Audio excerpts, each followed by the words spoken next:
फरमाते हैं कि मैं ना मजदूर लेने गया, बगदाद के चौक में मजदूर बैठे होते थे, तो मेरी उन मजदूरों में से ना एक नौजवान बच्चे पे नजर पड़ी।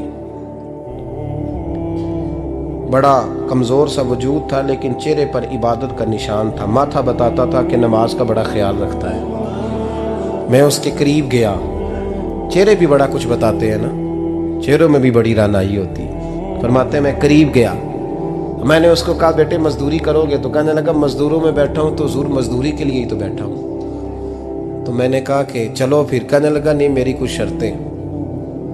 मैंने कहा बताओ। कहने लगा पहली शर्त यह है कि लोग 4 दिनार दिहाड़ी लेते हैं, मैं 3 दिनार लूँगा। मैंने कहा यार भाई तो बड़ी बेहतरीन है, बाकी भी इस तरह की रख ले। उसने कहा हुजूर दूसरी शर्त यह है कि मैं आपकी मुकम्मल बात मानूंगा, लेकिन जब अजान हो जाएगी फिर आपकी नहीं सुनूंगा। तीसरी बात उसने ये की कि हुजूर मैं आपके घर में काम करूंगा पर आपके किसी सवाल का जवाब नहीं दूंगा। कहते मैंने कहा यार तू बड़ा अजीब है, शर्तें तो मालिकों की होती हैं। कहने लगा जी बहरहाल मैं शर्तें लगा के जाता हूँ। फरमाते मैं उसे घर ले आया, काम मैंने उसको बताया, तो जो काम मजदूर सारे दिन में करता है ना उसने 2 घंटे में ही कर दिया। हमारे मजदूर सिगरेट पीने में भी तो आधा घंटा लगाते हैं, वो चाय पीने जाएं तो पौना घंटा वहां। उनको भी तो दयानतदारी करनी चाहिए कि नहीं करनी चाहिए? ने मुआहदा किया है ना जी, तो पूरा उतरना चाहिए ना। कहते 2 घंटे में। अब काम जब बंदा शुरू कराता है तो काम और निकल आता है। कहते काम मैंने उसको और बता दिया, वो करने लगा। उसने मिट्टी निकाल के रखी थी बाहर रास्ते में, तो अजान हो गई जोर की। उसने वहीं कुदाल छोड़ी कही और चलने लगा। तो मेरा बेटा कहने लगा इसको जरा बराबर कर दो। कहने लगे चुप कर जा, तेरे बाप से बात हुई थी, जब अजान होती है तो मैं किसी और की नहीं सुनता, सिर्फ अल्लाह रसूल की सुनता हूँ। कहते मस्जिद चला गया, नमाज पढ़ के आया तो दोपहर का वक्त था। मेरी बीबी कहने लगी इसको को खाना खा ले। कहते हमने कहा खाना खा लो, तो कहने लगा मैंने रोज़ा रखा हुआ, रमज़ान भी नहीं था, नफली रोज़ा रखा हुआ। फरमाते हैं शाम हुई, मैंने 3 दिनार दिए। तो मैंने कहा तेरा नाम क्या है? कहने लगा मैंने आपसे कहा था मैं किसी सवाल का जवाब नहीं दूंगा।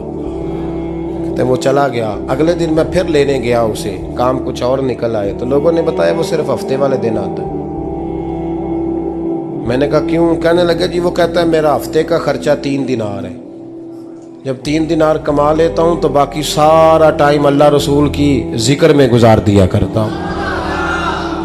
फरमाते हैं अजीब। अगले हफ्ते मैं फिर लेने गया, मैंने पूरा हफ्ता इंतजार किया कि काम उसी से कराना है। मैं जब गया तो मैंने कहा चलो। कहने लगा मेरी शर्तें याद है ना? और मैंने कहा याद है भाई साथ चल। फरमाते हैं काम कराया, 2-3 हफ्ते वो आता रहा। एक हफ्ते में गया तो लोगों ने कहा हुजूर आज नहीं आया। क्यों? कहने लगे बीमार हो गए। कहाँ घर है? कहने लगे बगदाद के कब्रिस्तान के पीछे जो कच्ची आबादी है उसमें रहता है। फरमाते मैं गया, दरवाजे पे दस्तक दी तो कहने लगा हुजूर आप हैं? दरवाज़ा खोला है, आ जाइए। फरमाते मैं अंदर गया तो मैंने कहा तुम्हें कैसे पता चला मैं आया हूँ? कहने लगा हुजूर अल्लाह वाले हो, आप नहीं आना था, वरना अमीर तो गरीबों का पता लेने कोई नहीं आते। कहते मैं करीब गया तो कहने लगा मैं आपका इंतज़ार कर रहा था, तेज़ बुखार है, तप रहा। जेब से कुछ पैसे निकाले, कहने लगा ये पैसे रख लें। एक अंगूठी निकाली,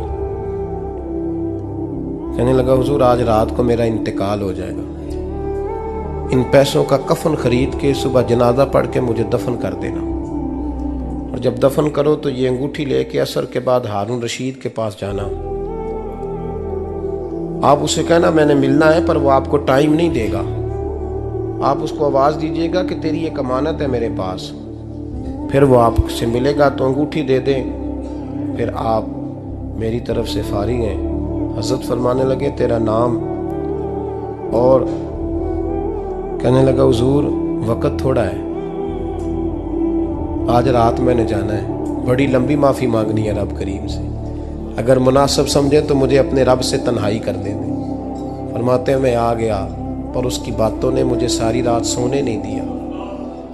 फरमाते हैं सुबह बड़ी मुश्किल से सूरज निकला, मैं गया दरवाजे पे हाथ रखा तो दरवाज़ा खुला हुआ था।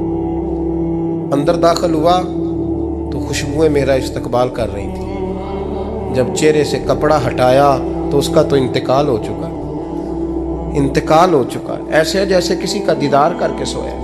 कहते मैं तो 2 आदमी ले गया था जनाजे पे, पर पता नहीं दुनिया किधर किधर से आई, कहां कहां से। अखां जदों मीटियां जमाना मैनू रोवेगा, अपना ते अपना बेगाना मैनू रोवेगा। फरमाते हैं मैं तो 2 बंदे ले गया था, पर पता नहीं मखलूक कहां कहां से आई। जनाजा पड़ा, दफन किया। हारून रशीद के पास में असर के बाद गया, मैंने बुलाना चाहा पर बादशाह था, मेरी तरफ देखा ही नहीं। मैंने उसको कहा तेरी एक अमानत मेरे पास है। फरमाते हैं वो मुझे कोने पे ले गया, क्या बात है, कमरे में बुलाया, मैंने अंगूठी दी। हारून रशीद तो चीखे मारने लगा, कहने लगा अंगूठी वाला कहाँ है? मैंने कहा वो तो इंतकाल कर गया। कहने लगा मुझे कब्र पे ले चल। कहते मैं कब्र पे लाया तो वो लेट गया, तड़प के रोने लगा। मैंने कहा मेरा कलेजा फट जाएगा, ना उसने कुछ बताया ना तूने बताया, ये कौन था? तो हारून रशीद कहने लगा ये मेरा बेटा था। मैंने कहा तेरा बेटा और मजदूर? कहने लगा हुजूर ये हजरत दाऊद ताई के पास बैठा करता था, उनका मुरीद था, मुझे रोज कहता था अब्बा तूने बड़ी दुनिया इकट्ठी कर ली है, मरते वक्त तुझसे टांगे समेटी नहीं जाएंगी, इतना हिसाब नहीं तू दे सकेगा। मैं इसको समझा देता, इसकी अम्मा समझा देती। ये रोज हमें कहता छोड़ दो, आ जाओ अल्लाह रसूल की बारगाह में झुक जाएं। हम समझ। एक दिन ये चला गया, कहने लगा फिर तुम्हारा रास्ता और है और मेरा रास्ता और है। ये सोने की अंगूठी गलती से इसके पास रह गई, गलती से हीरे की अंगूठी चली गई। कहने लगा देखो मेरे बेटे ने आज वो भी वापस कर दी है। फिर तड़प के कहने लगा हारून रशीद था तो ये मेरा बेटा, पर मेरा मुर्शद निकला, मेरा पीर निकला। भाई जिंदगी तो बड़ी थोड़ी है ना। बाबा साहब ने कहा था उठ फरीदा सुत्या, और दाढ़ी आ गया पूर, अग्गा नेड़े आ गया, पिछा रह गया दूर। उठ फरीदा सुत्या खलकत वेखन जा, मते कोई मिल जाई बख्शिया ते तू ही बख्शिया जा। उठ फरीदा सुत्या झाड़ू दे मसीत, तू सुते रब जागदा, तेरी डाडे नाल परीत। मेरा रब हमें भी